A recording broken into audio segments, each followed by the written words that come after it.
Isa lang ang pangarap ni Luna, ang makatagpo ng mayamang lalaki na kanyang pakakasalan nang sa ganoon sila ay maiahon sa kahirapan ng kanyang buong pamilya. Laki sa hirap si Luna at sawang-sawa na siya sa ganoong pamumuhay. Talagang naiirita na siya sa pagkain na palagi na lamang nakahain sa kanilang hapagkainan. Tigi isang sandok ng kanin at hati-hati pa sila sa isang kakapiranggot na tuyo. Kung hindi lang sana naganak ng marami ang kanyang mga magulang, hindi sila maghihirap ng ganoon. Wala na ngang trabaho ang mga ito, anak pa ng anak. Napabuntong hininga na lamang si Luna habang nakatingin sa kanyang mga kapatid na nag-aagawan ng tuyong ulam nila ng tanghaliang yun. Wala namang natira sa kanya kaya alam niyang magtsatsaga na naman siya sa asin at saka suka. Minsan, hindi maiwasan ni Luna ang bulyawan ng kanyang mga kapatid. Palaging mainit ang ulo niya at naiinggit siya sa mga kaidaran niya na hindi naman mahihirap sa buhay. Naiisip niya kung bakit niya nararanasan ang lahat ng yun. Siya ang panganay at 10 silang magkakapatid. Nabubuhay lamang sila sa pamamasura niya at ng kanyang 3 pang mga kapatid. Habang ang kanilang mga magulang, bagamat pareho pang malalakas, wala nang ibang ginawa kundi ang manatili sa bahay at gumawa ng bata. Pareho yatang mahilig ang kanilang mga magulang kaya siguro ganoon. Gusto man sanang ilabas lahat ni Luna ang lahat ng kanyang saloobin, ngunit pinipili niyang manahimik. Ayaw niyang marinig na naman ang bunganga ng kanyang ina. Pinili na lamang ni Luna na pumasok sa silid kung saan 10 silang magkakapatid ang nagsisiksikan. Naguguluhan na talaga siya sa ingay ng mga kapatid na animoy patay gutom na nag-aagawan ng kanin. 18 anyos pa lamang si Luna. Grade 6 lang ang kanyang natapos dahil hindi kaya ng kanyang mga magulang na siya'y pag-aralin.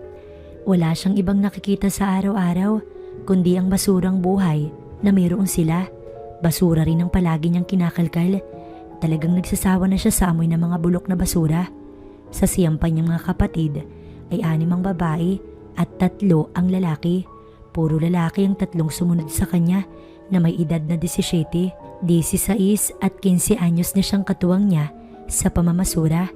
Minsan talaga, pinangarap din ni Luna na makaahon sa hirap. Kaya naman, inaral niyang mag-ayos ng kanyang sarili at naging malinis siya sa kanyang katawan. Batid niyang marami rin ang papatol sa kanya, lalo at maganda rin naman siya. Sa kabila ng kanyang pamamasura, makinis ang kanyang balat. Yun lang ang tangi niyang maipagmamalaki.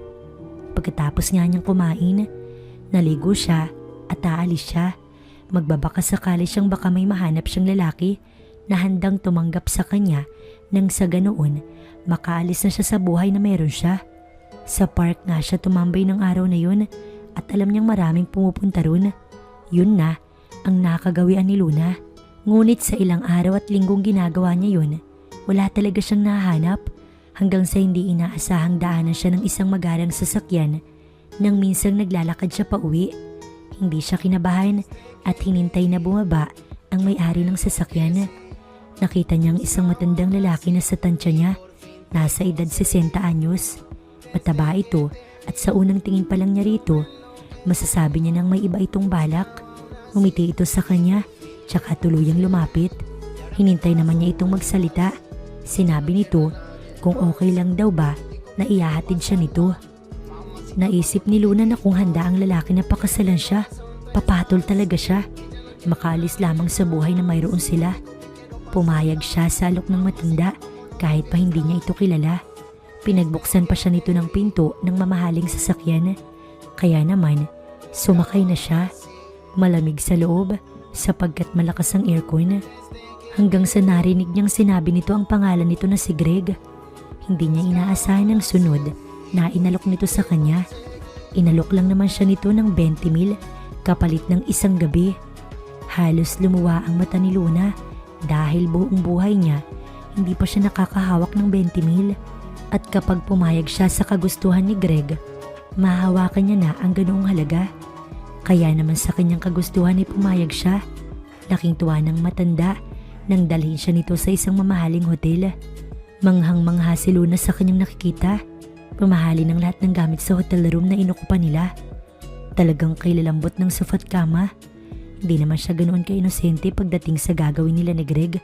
Kaya naman, inihanda niya ang kanyang sarili. Pumasok muna si Greg sa loob ng bathroom at iniwan siya nakaupo sa dulo ng isang malambot na kama. Nakikinata-kinata niya na ang perang kanyang mahawakan mamaya lamang. Kaya naman, matyaga siyang naghintay hanggang sa lumabas na ng banyo si Greg na nakatapi lang ng tuwalya. Sinabihan siya nitong maghugas sa loob ng bathroom na kanya namang sinunod. Nang masiguro niyang malinis na ang kanyang katawan, tsaka siya lumabas. Napangiti si Greg sa kanya at sinenyasan na siyang lumapit. Bahagya siyang kinabahan, ngunit iniisip niya ang perang kanyang makukuha. Tiwala naman siya natutupad ang matanda sa kanilang usapan.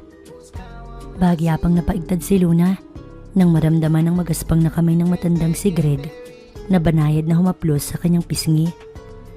Maya-maya lamang, hinila na siya ng matandang si Greg sa kama na kanya namang pinaunlakan. Nahiga ito sa kama at alam na kaagad niya na siya ang magdadala sa kanilang haharaping laban kung saan pareho silang makakarating sa dulo. Agad na ngang pumwesto si Luna at niyakap si Greg. Hindi alam ni Luna kung bakit nakakaramdam siya ng kakaibang tuwa. Nang mag-isa ang kanilang mga katawan, hindi na napigilan ni Greg na maglikha ng ingay. Talaga nga sigurong napakasaya. Napapapikit si Luna ng mga sandaling yun.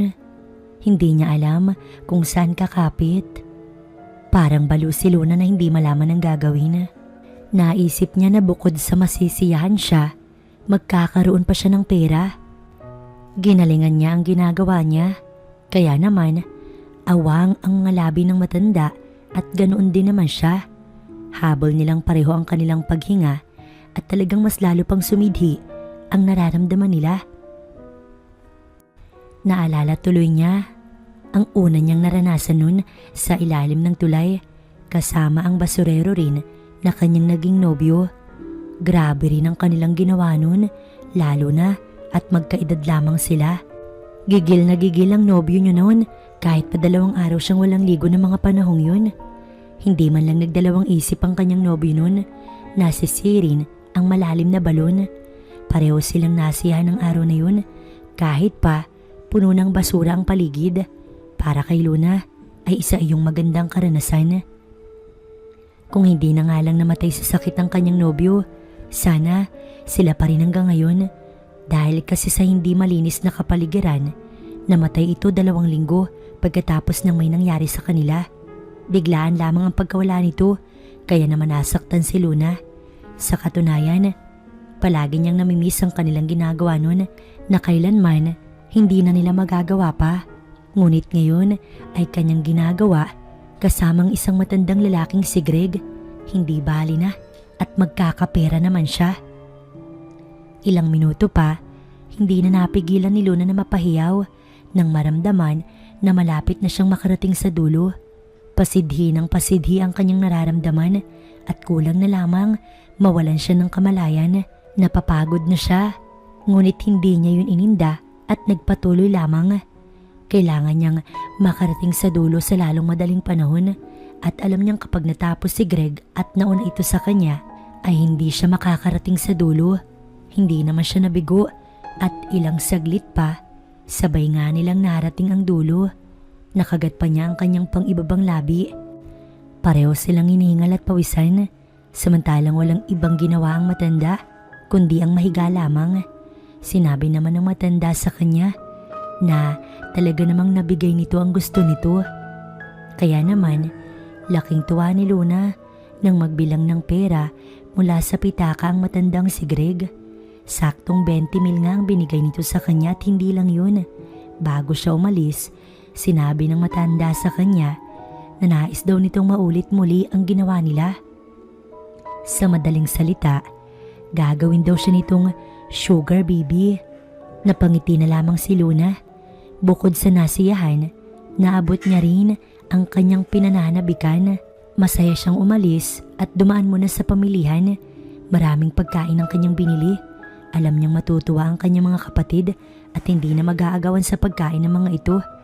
Kinabukasan na lamang siya bibili ng isang sakong bigas at masyado ng gabi. Malawak ang ngiti sa mga labi ni Luna. Kung araw-araw niya iyong gagawin, tiyak na may 20 mil siya araw-araw. Malaki na iyon para sa pangangailangan nilang mag-anak. Tuwang-tuwa si Luna habang pinagmamasdan ng kanyang mga kapatid at magulang na masayang-masayang pinagsasaluhan ng mga pagkain kanyang binili.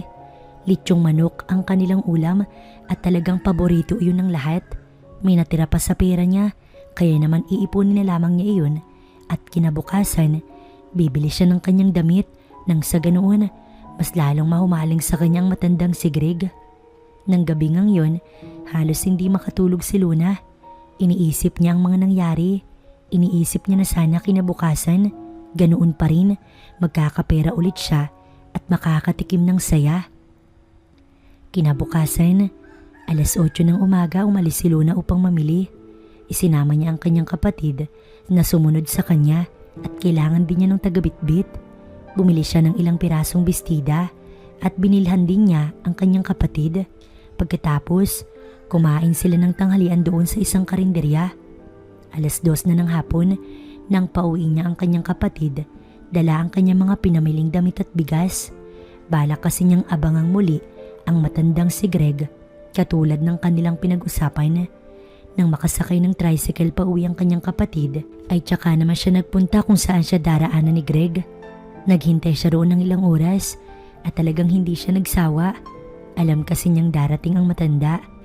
Halos hindi siya makapaghintay pa na muli niyang matikman ang kamandag ng matandang si Greg. Sa kabila kasi ng edad nito ay talaga namang siya'y na-addict. Nang sa wakas, namataan ng dalaga ang mamahaling sasakyan ng matandang si Greg. Hindi siya nabigo nang huminto yun sa kanyang harapan. Kaya naman, binuksan niya na ang pinto sa front seat. Ang nakangiting mukha ni Greg ang bumungad sa kanya. Alam na agad ni Luna ang mga bagay na nasa isip ni Greg at maging siya, nagagalak sa iniisip. Tiyak na malaking pera na naman ang kanyang matatanggap mula sa matanda. Oras na mapasaya niya ito ng gabing yun. Ngunit bago siya nito dinala sa motel, dumaan muna sila sa isang mamahaling restaurant kung saan purong mayayaman lamang ang nakakapasok. Hindi siya makakapasok sa ganong restaurant kung hindi dahil kay Greg. Kaya naman, sinamantala niya na ang pagkakataon. Hindi man nakma sa restaurant na yun ang kanyang kasuotan. Ang mahalaga, makatikim siya ng mga mamahaling pagkain na tanging mayayaman lamang ang kumakain. Talagang nagpakasasa si Luna sa mga pagkain inihain sa kanila ni Greg. Noong lamang niya matitikman ng ganoong mga pagkain, kaya naman nilantakan niya na. Tuwang-tuwa naman ang matanda habang tinitignan siya at sinabi pa nitong damihan niya ng kain at baka magutom ito sa kanilang gagawin. Napangiti na lamang si Luna. Tiyak na mayroon talagang iniinom ang matanda para lamang magawa nito ang bagay na iyon. Pero wala na siyang pakailan pa ron. Ang mahalaga ay ang perang kanyang matatanggap at ang ligayang kanyang malalasap. Yun lang ang mahalaga, wala nang iba. Matapos ng ilang minuto, natapos na rin sila sa pagkain. Saglit lamang silang nagpahinga ron bago nagpasyang matandang si Greg na sila'y uuwi na.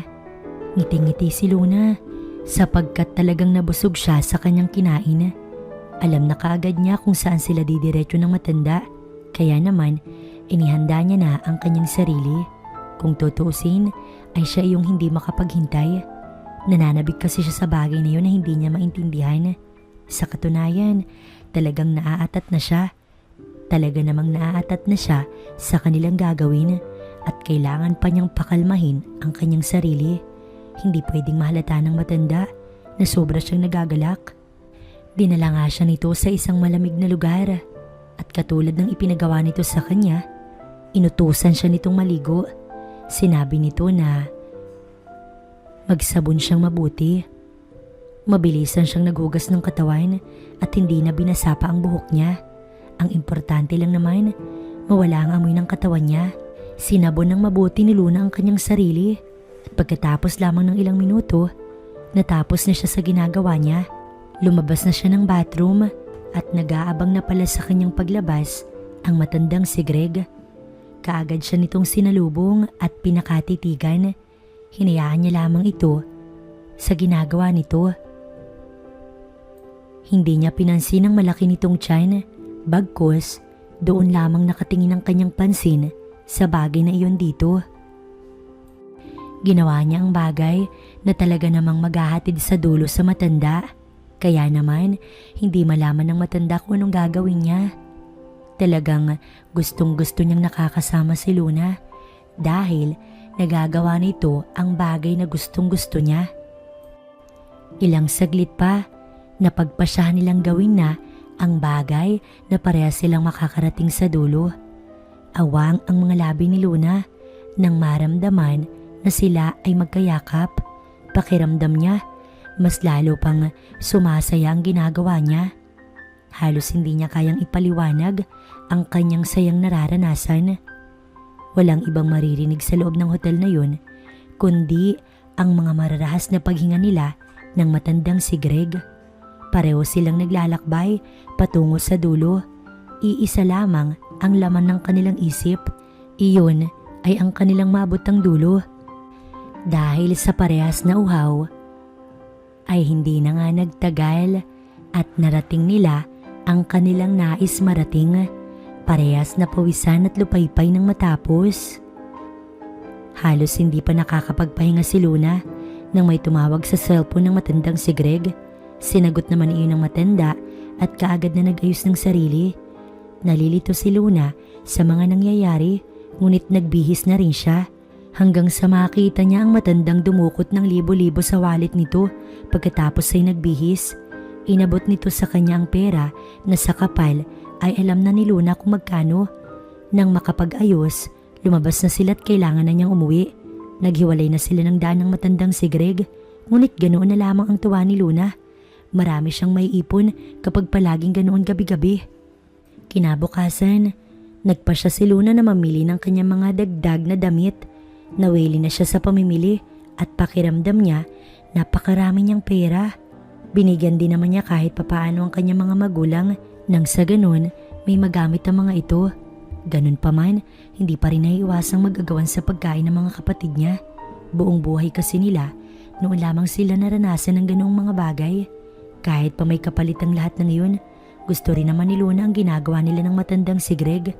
Sa katunayan, unti-unti na rin nahuhulog ang kanyang loob dito. Nasundan pa ang mga gabing pinapasaya nila ni Greg ang bawat gabi ng isa't isa. Pakiramdam ni Luna, mas lalo siyang naa-addict sa ginagawa nilang yun ng matandang si Greg. Hinahanap-hanap kasi niya ang pakiramdam tuwing kasama niya ito. Lalo na at napakarami niya nang naiipon. Noon ngang gabing yun, hindi na siya nito sa hotel dinala. Bagkus ay sa mismong bahay na nito. Sinabi nito na wala na raw itong asawa, kaya ligtas nilang magagawa ang mga bagay na talaga namang makakapagpasaya sa kanila. Napakalaking silid ang pinagdalhan sa kanya ni Greg. Kahit sang sulok mong titignan, talagang mamahalin ang mga gamit. Nakakalula ang mga magagandang kagamitan na kanyang nakikita. Silid iyon ni Greg at ng asawa nito. Hindi tuloy mapigilan ni Luna na isipin na paano kaya kung magiging silid niya na yun.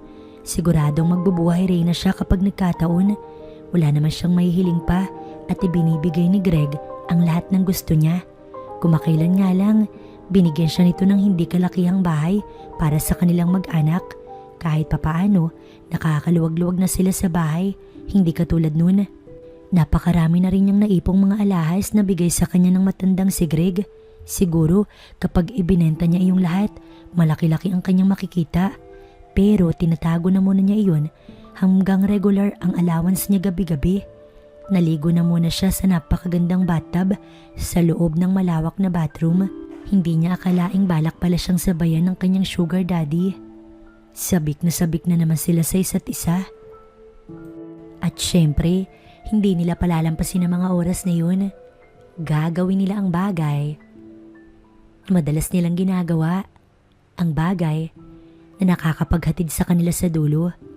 Nang gabing yun, tumagal sila sa loob ng banyo ng kalahating oras. Nakatatlong beses ring narating ni Luna ang dulo, habang si Greg naman ay isa lamang. Wala na talagang mahihiling pa si Luna ng mga oras na yun at binigyan na naman siya ng pera ni Greg. Nakasanayan na nga ni Luna ang ganoon at sanay na siya kay Greg. Nagkaroon siya ng mga bagay na dati, pangarap lamang niya, nang dahil kay Greg, lahat ng gusto niya, nakukuha niya na at wala siyang balak pang tumigil. Hindi niya na ititigil pa at gagawin niyang sugar daddy si Greg habang ito ay nabubuhay at hindi pa nagsasawa sa kanya.